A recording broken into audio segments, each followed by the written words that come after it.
Hey hello guys, welcome to Vidyagaksh. मैं हूं तुषार। आज का हमारा टॉपिक है chapter 6 security in the contemporary world. मतलब आज हम सुरक्षा के बारे में पढ़ेंगे। मतलब सिक्योरिटी होती क्या है। हम पहले पढ़ेंगे व्हाट इज सिक्योरिटी, उसके बाद हम पढ़ेंगे ट्रेडिशनल नोशन, एक्सटर्नल और इंटरनल। ठीक है, आंतरिक और बाहरी जो ट्रेडिशनल नोशंस होते हैं उनके बारे में पढ़ेंगे। ठीक है, पहले हम पढ़ लेते हैं सिक्योरिटी होती क्या, व्हाट इज सिक्योरिटी, सुरक्षा। हम सब जानते हैं जो सुरक्षा है वो बहुत तरीके की होती है। मतलब सुरक्षा हम किस चीज से करते हैं, खतरों से हमें सुरक्षा चाहिए होती है। खतरे बहुत टाइप्स के होते हैं। आप चाहे खतरे या बीमारी को लगा लो आप, या लड़ाई को लगा लो। ठीक है, खतरे बहुत तरीके के होते हैं।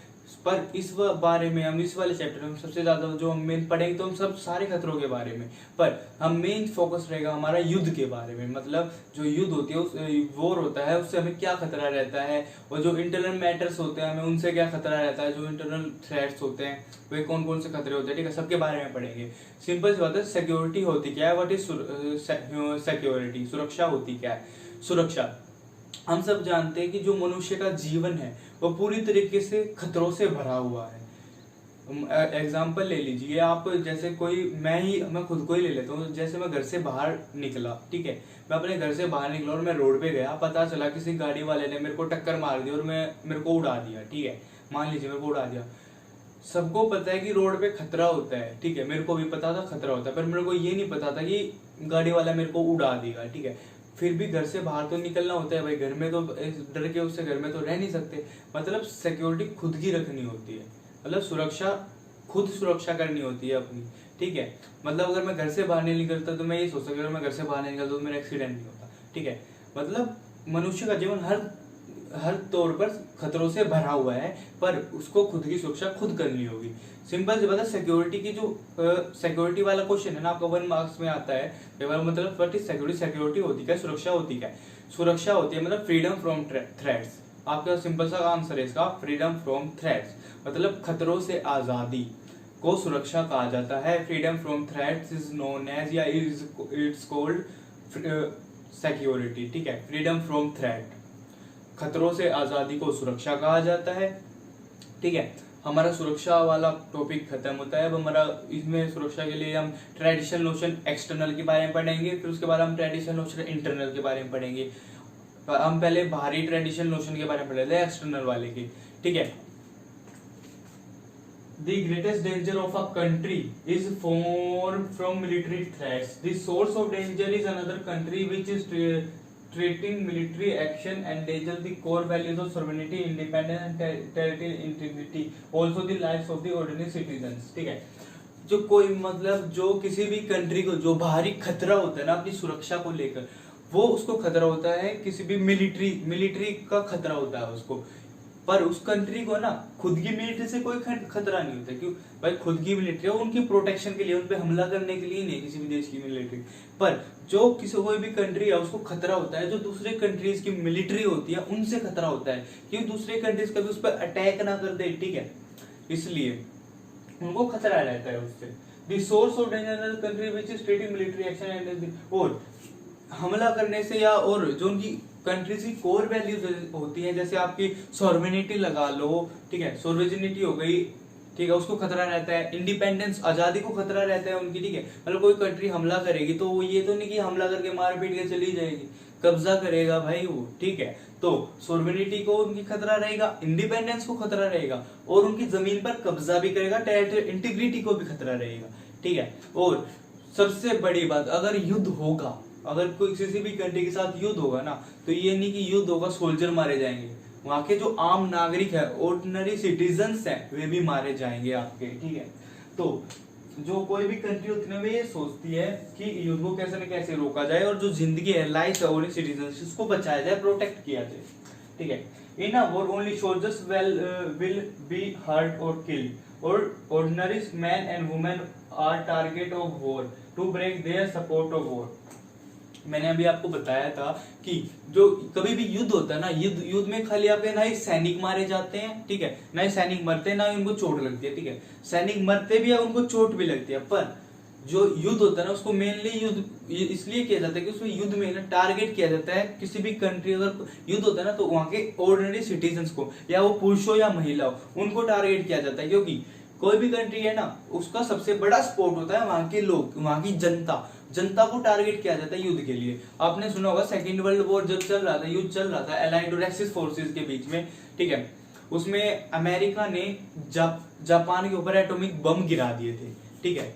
कई लोगों ने उसको वैसे क्रिटिसाइज भी किया था, उसको हम छोड़ दें, हमने पहले पढ़ रखा है, ठीक है। अमेरिका ने जापान के ऊपर बम गिरा दिए। जापान की 2 सिटीज थी, हिरोशिमा नागासाकी, उसके ऊपर अमेरिका ने बम गिरा दिए थे।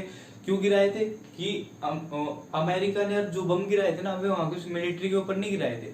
अमेरिका ने बम गिराए थे, 2 सिटीज थी वहां की, हिरोशिमा नागासाकी मेन सिटीज है, वहां पर बम गिरा दिए। वहां पे है ना ही मिलिट्री वाले तो मारे गए होंगे, तो 2-4 मारे गए होंगे यार, 100 लगा लो। वहां के ना सिटीजन्स मारे गए थे सबसे ज्यादा, क्योंकि वहां का सपोर्ट तोड़ना था भाई जापान का, ठीक है। तो वहां पे इतनी ज्यादा तबाही थी, उन बॉम्ब्स का आज भी वहां पर बहुत ज्यादा असर है, ठीक है। वहां पर आज भी ना जो बच्चे होते हैं वे टेढ़े मेढ़े होते हैं, ठीक है।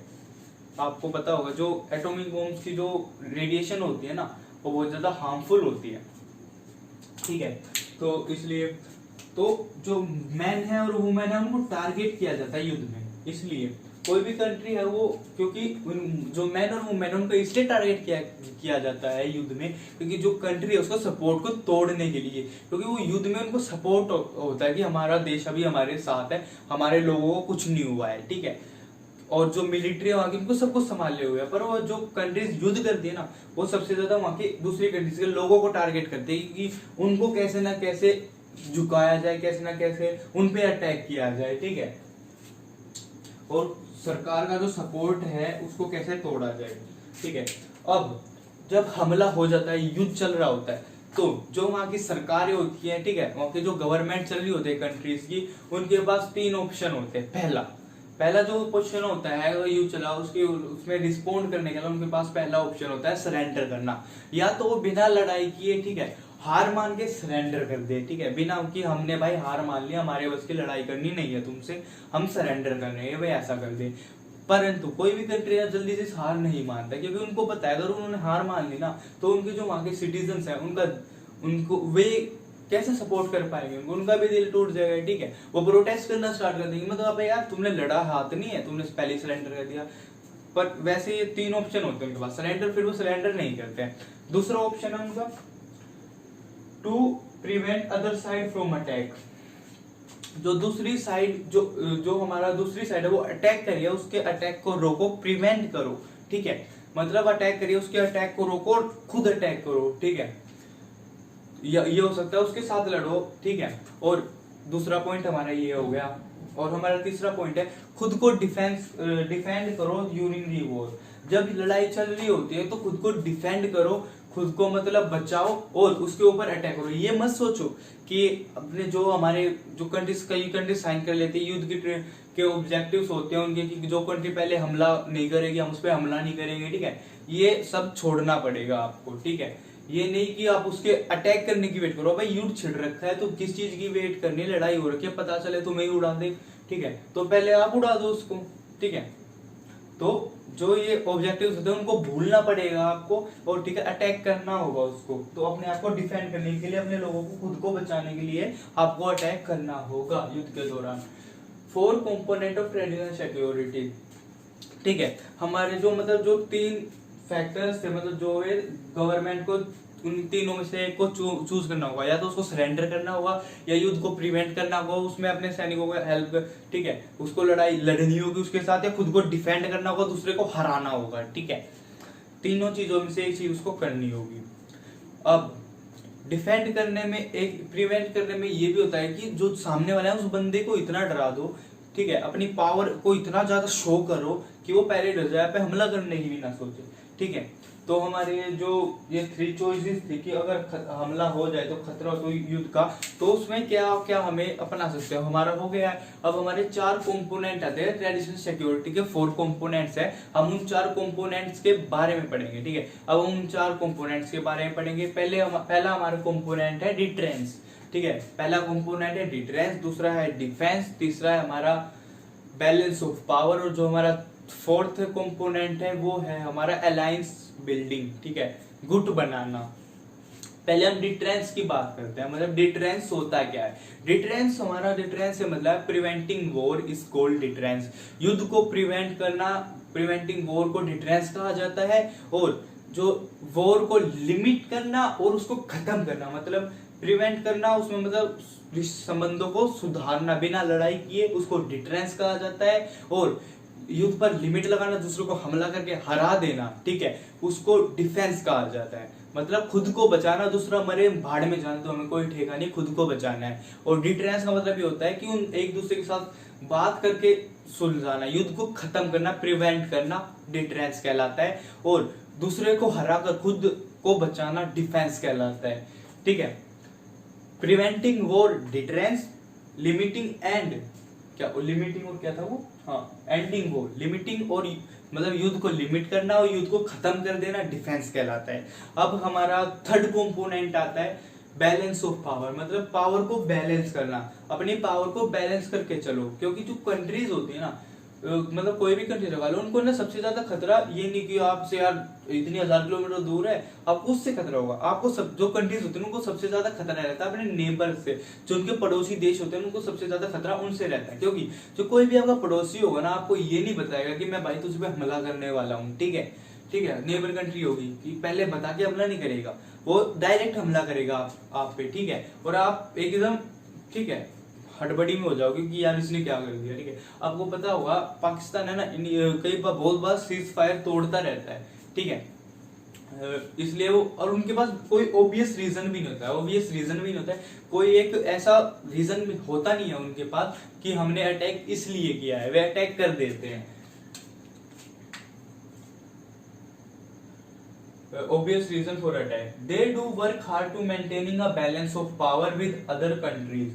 और बैलेंस ऑफ पावर के लिए किसी भी कंट्री को अगर पावर को बैलेंस करना है तो उसको बहुत ज्यादा हार्ड वर्क करना होगा दूसरी कंट्री के साथ मिलकर पावर को बैलेंस करने के लिए। क्योंकि उसको ना इकोनॉमिकली भी पावर को बैलेंस करना है, फाइनेंशियली भी और मिलिट्रीली भी, ठीक है। तो उसको स्पेशली दोस्त क्लोज बाय, और उसको किससे बैलेंस, पावर को बैलेंस करना है, मतलब किससे पावर को बैलेंस करके चलना है, मिलिट्री को भी बैलेंस करके चलना है उनके साथ, मतलब उनसे अच्छा करके चलना है, उनके इक्वल करके चलना है, मिलिट्री हो, इकोनॉमिकली हो, फाइनेंशियली हो, ठीक है, तो और टेक्नोलॉजिकली हो। तो वे कंट्रीज होंगी हमारी पड़ोसी जो हमारे पास होंगी, उनसे हमें मैच करके चलना है, ठीक है, बैलेंस करके चलना है। A good part of maintaining a balance of power is to build up one military power, although economic and technological power are also important. ठीक है, एक जो सबसे अच्छा पार्ट है, मतलब जो बैलेंस ऑफ पावर को मेंटेन करने का जो सबसे अच्छा पार्ट है ना, वो हमारा एक, मतलब अगर हमें पावर को बैलेंस करना है तो हमें सबसे जरूरी है हमारा कि हमें अपनी जो मिलिट्री है उसको मेंटेन करना होगा, अपनी मिलिट्री को बिल्डअप करना होगा, बहुत ज्यादा स्ट्रॉन्ग करना होगा, ठीक है।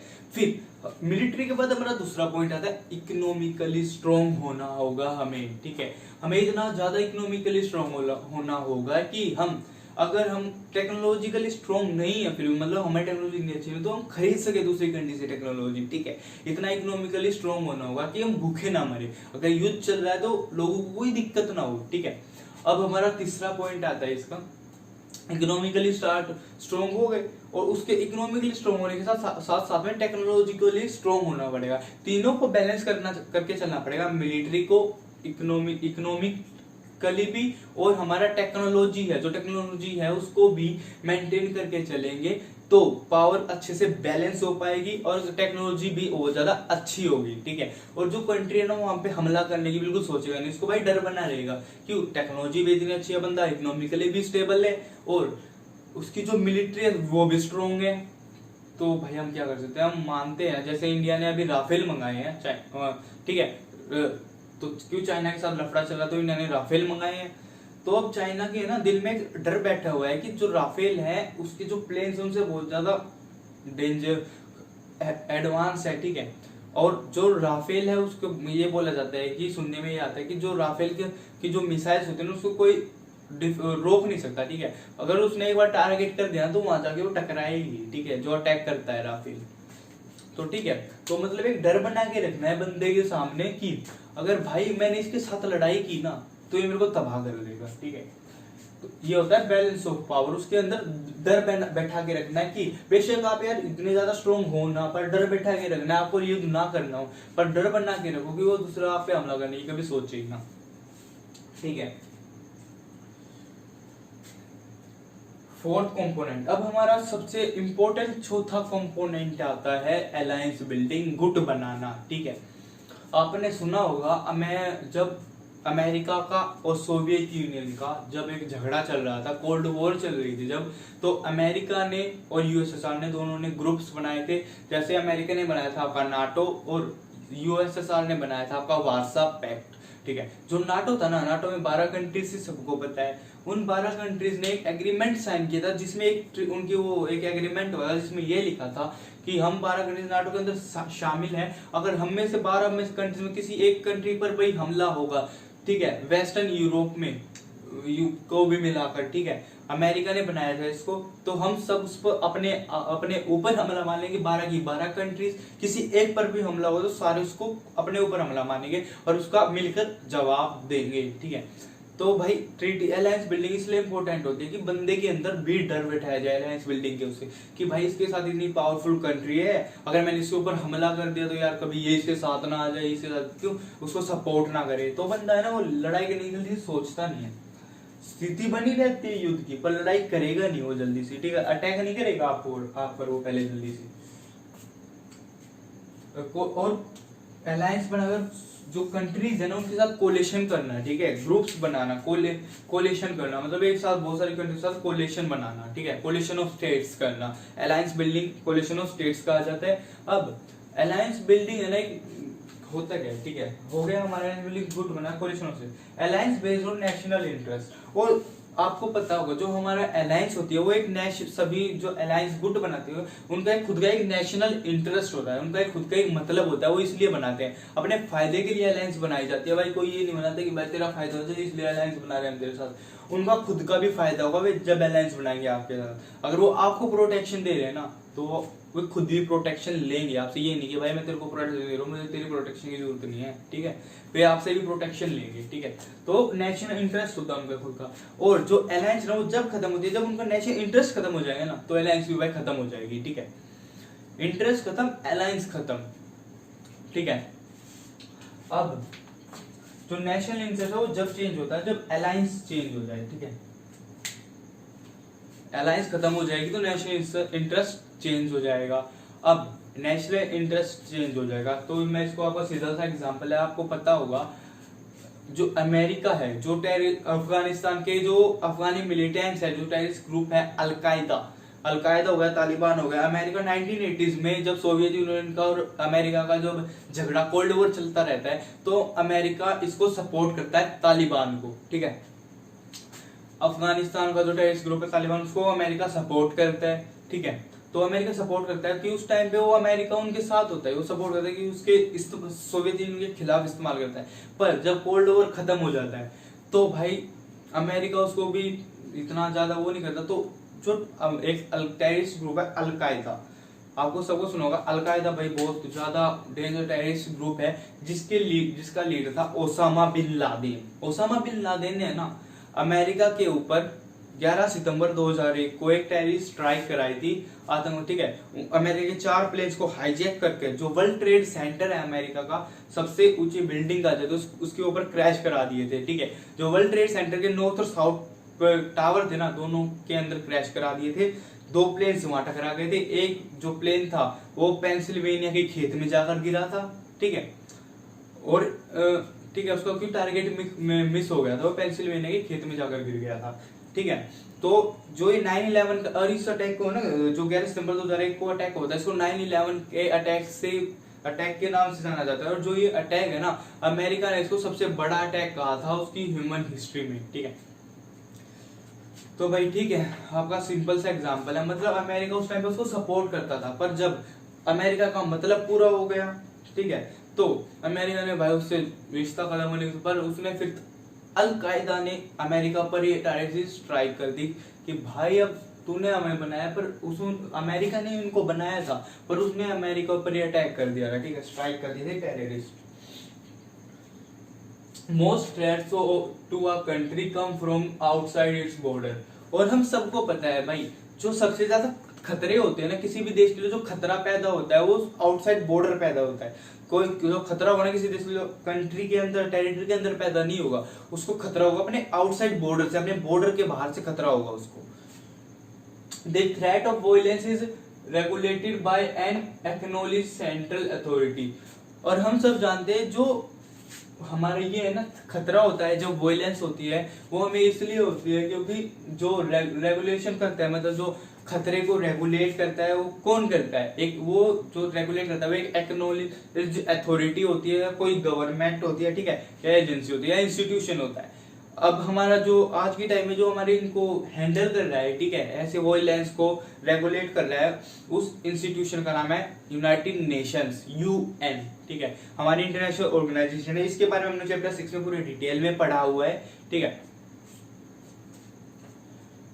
Each country has to be responsible for its own security. और जो कंट्री होती है ना वो खुद रिस्पॉन्सिबल होती है उसकी आउन सिक्योरिटी के लिए, ठीक है, मतलब कोई भी देश होगा ना वो अपनी सुरक्षा के लिए खुद जिम्मेदार होगा, ठीक है।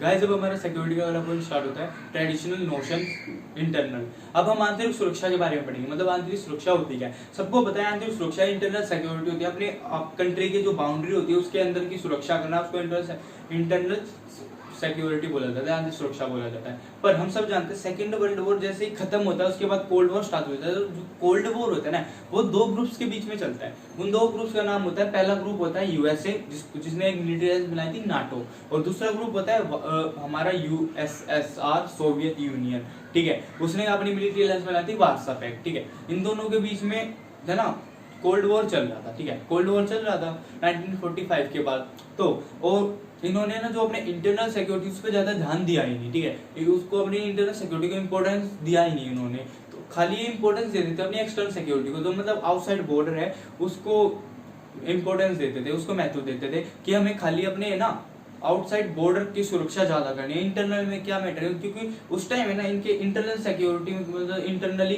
कोई ज्यादा खतरा था नहीं, कोई ज्यादा थ्रेट था नहीं, ना ही कोई वॉर चल रही थी, ना कोई सिविल वॉर हो रही थी, तो उन्होंने इंटरनल सिक्योरिटी को ज्यादा महत्व दिया नहीं। वैसे साथ ही जो यूरोपियन कंट्रीज थी, ठीक है, जो कॉलोनियल पावर से आजाद हुई थी, ठीक है, उन्होंने भी इंटरनल जो थ्रेट है उसको उस पर ज्यादा ध्यान दिया नहीं, इंटरनल सिक्योरिटी पे ज्यादा ध्यान दिया नहीं, क्योंकि वहां पर भी इंटरनल थ्रेट कम थे ही नहीं, ठीक है। तो उन्होंने भी अपने एक्सटर्नल सिक्योरिटी पर ज्यादा ध्यान दिया, आउटसाइड बॉर्डर वाली पे, ठीक है। फिर उसके बाद हम अब स्टार्ट करते हैं ट्रेडिशनल सिक्योरिटी होती क्या है, ठीक है। ट्रेडिशनल नोशन इंटरनल होता क्या है। Traditional security must also concern itself with internal security. जो हमारा ट्रेडिशनल सिक्योरिटी होता है ना वो कंसर्न होता है इटसेल्फ विद इंटरनल सिक्योरिटी, या जो आंतरिक सुरक्षा होती है उसके खिलाफ हमारा कंसर्न होता है। It has given less importance since second world war. और जो ये है ना प्राथमिकता, और सेकंड वर्ल्ड वॉर के बाद जो इंटरनल सिक्योरिटी है, आंतरिक सुरक्षा है, उसको प्राथमिकता मिलनी बंद हो गई थी सेकंड वर्ल्ड वॉर के बाद। जो कंट्रीज या पूरा वर्ल्ड उसको इम्पोर्टेंस देना बंद कर दिया था, क्योंकि जो पावरफुल कंट्रीज थी ना उनको चिंता ही नहीं थी भाई कि हमें इंटरनल सिक्योरिटी को भी ज्यादा अपना कुछ करना है, ठीक है, इंटरनल सिक्योरिटी भी बढ़ानी है, आंतरिक सुरक्षा भी बढ़ानी है, उनको चिंता ही नहीं थी, क्योंकि वहां पे कुछ इंटरनली कुछ खतरा था ही नहीं, ठीक है। 1945 US and Soviet union appeared United and were expected to have peace inside their borders, ठीक है। 1945 के बाद जो अमेरिका है और हमारा सोवियत यूनियन है वो एक साथ एक यूनाइटेड, ठीक है, साथ मिलकर उनको ये लगता है कि जो उनके इनसाइड बॉर्डर है ना वो जो बहुत शांति है उनके बॉर्डर में, मतलब उनके टेरिटरी के अंदर शांति है, हमें खाली अपनी एक्सटर्नल सिक्योरिटी को बढ़ाना चाहिए, हमें इंटरनल सिक्योरिटी पे ज्यादा ध्यान देने की जरूरत नहीं है, ठीक है। Most western European countries also no threat from internal communities. और जो बहुत सारे जो वेस्टर्न यूरोपियन कंट्रीज थी ना, मतलब वेस्ट की जो यूरोपियन कंट्रीज थी उनके अंदर भी कोई ज्यादा इंटरनल थ्रेट था ही नहीं, ठीक है, और ना ही कोई कम्युनिटीज का थ्रेट, ना ही कोई सिविल वॉर चली थी, तो उन्होंने भी इंटरनल सिक्योरिटी पे ज्यादा ध्यान नहीं दिया, उन्होंने भी अपना एक्सटर्नल सिक्योरिटी पर ही ध्यान दिया था। Therefore, these countries focused on threat outside their border। और तो ये सारी कंट्रीज है ना खाली अपने जो आउटसाइड बॉर्डर खतरे थे, मतलब अपनी जो बाउंड्री के बाहर के खतरे थे उन्हीं पर ध्यान दे रहे थे, ठीक है। After second world war cold war started, हमने अभी पढ़ा था कि जो सेकंड वर्ल्ड वॉर के बाद कोल्ड वॉर स्टार्ट हो गया था, शीत युद्ध स्टार्ट हो गया था, ठीक है। Two alliance feared military attack from each other, second world war के बाद तो कोल्ड वॉर चला था, कोल्ड वॉर में दो अलायंस थी, हमने अभी पढ़ा था नाटो वार्सा पैक्ट, ठीक है, वार्सा, इन दोनों को एक दूसरे से खतरा था मिलिट्री अटैक का, कि इनमें से कोई सा एक दूसरे के ऊपर अटैक ना करते, इनको दोनों को ये खतरा बना रहता था कि, या नाटो को ये बना रहता था खतरा कि जो सोवियत यूनियन है वो उस पर अटैक ना कर दे, और जो वार्सा पैक्ट था उसको ये खतरा बना था कि नाटो उस पर अटैक ना कर दे। इसलिए दोनों ने अपनी एक्सटर्नल जो सिक्योरिटी थी उसको तो बहुत ज्यादा स्ट्रॉन्ग बना के रखते थे, उस पर ही ज्यादा ध्यान दे रहे थे। European countries were feared about violence in their colonies who were independent. जो यूरोपियन कंट्रीज ना, ठीक है, जो यूरोपियन कंट्रीज बस उनको ये खतरा था कि जो उनकी आजादी है वो ना छिन जाए, जो जिन कॉलोनियल पावर से उन्हें आजादी मिली है, ठीक है, मतलब पहले जो यूरोपियन कंट्रीज थे वे भी गुलाम थे, ठीक है। इंडिया की तरह, इंडिया का एग्जांपल ले लेते हैं, जैसे इंडिया को जैसे एग्जांपल दे रहा हूँ मैं आपको कि इंडिया को भी खतरा बना, जब इंडिया आजाद हुआ था 1947 में, तो इंडिया को एक खतरा बना रहता था कि हमें आजादी तो मिल गई, कभी ब्रिटिश हम पे दोबारा राज ना कर ले, ठीक है, दोबारा कब्जा ना कर ले, ठीक है, हमें कॉलोनी ना बना ले। तो वैसे यूरोपियन कंट्रीज को भी एक डर बना रहता था कि जो उनकी कॉलोनियल पावर्स है, जो कॉलोनियल रूलर्स हैं, उनको दोबारा उनकी आजादी छीन ना ले, उनको दोबारा गुलाम ना बना ले। फॉर एग्जाम्पल हम जैसे अब एग्जाम्पल ले लेते हैं, एग्जाम्पल वैसे हमने इंडिया का लिया था एग्जाम्पल के उससे, पर आप हमारी बुक में एग्जाम्पल दूसरे दे रखे हैं, जैसे फ्रेंच फाइटिंग वियतनाम इन 1950s, जैसे वियतनाम में फ्रेंच की लड़ाई हुई थी, फ्रेंच और वियतनाम की लड़ाई हुई थी 1950s में, और ब्रिटिश फाइटिंग केन्या, और ब्रिटिश और केन्या की लड़ाई हुई थी 1950s में, एंड अर्ली 1960 और 1960s में।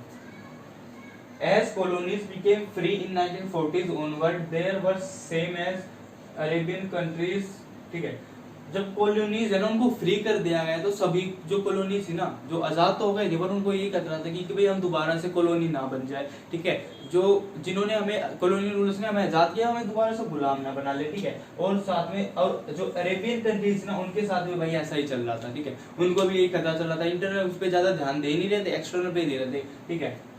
Some became the member of Cold War alliance and other had differences with neighbors over borders, ठीक है। जो अब नए नए इंडिपेंडेंट कंट्रीज थी उनको खतरा तो था कि दोबारा गुलाम, तो उन्होंने आधों ने कर लिया नाटो को ज्वाइन और आधों ने कर लिया वार्सा पैक्ट को ज्वाइन, ठीक है, तो उन्होंने इन ग्रुप्स को ज्वाइन कर लिया, ठीक है। फिर और जो बाकी के बच गए उन्होंने खुद को इंडिपेंडेंट घोषित कर दिया, जैसे आपने नाम के बारे में पढ़ा होगा, ठीक है, जैसे इंडिया ने भी अब आप अपने आप को इंडिपेंडेंट घोषित कर दिया कि मैं किसी के साथ नहीं मिलूंगा। और जो उनके है ना डिफरेंसेस है उनके नेबर्स के साथ, इसलिए उन्होंने भी इस ग्रुप्स को भी ज्वाइन किया था, क्योंकि उनके जो पड़ोसी थे ना उनके साथ भी उनके कॉन्फ्लिक्ट चल रहे थे बॉर्डर को लेकर। इंडिया को ही लगा लो, इंडिया का जो कॉन्फ्लिक्ट चलता रहता है पाकिस्तान के साथ कश्मीर के कॉन्फ्लिक्ट कश्मीर को लेकर, ठीक है, कश्मीर का जो कॉन्फ्लिक्ट है इंडिया पाकिस्तान के बीच में, इसी के ऊपर ही लड़ाई होती है बार बार। The Cold War between USA and USSR was responsible for 1/3 of all war in post Second World War period, ठीक है।